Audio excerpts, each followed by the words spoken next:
Chorizo, queremos empleo digno. Rajoy, Chorizo, queremos empleo digno.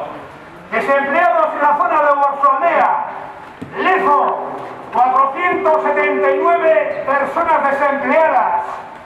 Oiartzun, 564 personas desempleadas. Pasaya, 1006 personas desempleadas. Errentería Orneta, 3.172 personas desempleadas. Esto es que no hay quien lo pare.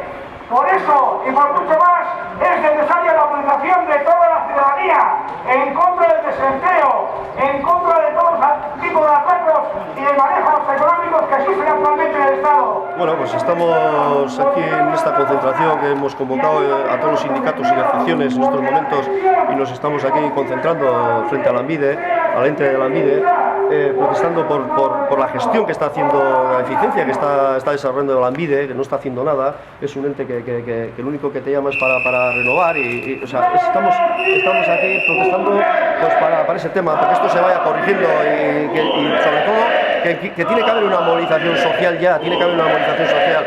Esto es inconcebible lo que está pasando con toda la corruptela que está habiendo en la sociedad. Todos los días estamos viendo los medios de comunicación que está saliendo alguna corrupción.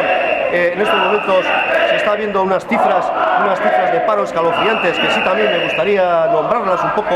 A nivel de datos de diciembre de 2012, tenemos en Errentería Orneta 3.172, tenemos en Pasaya 1.306, tenemos en Oiartzun 564, tenemos en Lezo 479 y total a nivel de Oarsoaldea, el dato que voy a dar es que a mí me da escalofríos, 5.521, tenemos un porcentaje casi del 20%, del 94%. Es una vergüenza esto y necesitamos, este llamamiento que hemos hecho hoy es para que la gente ya se empiece a movilizar, porque desde luego es que con lo que está cayendo aquí nadie se está moviendo y es necesario hacer una movilización fuerte, una movilización social. Entonces es lo que transmitimos desde la Asamblea de Desempleados de Oarsoaldea.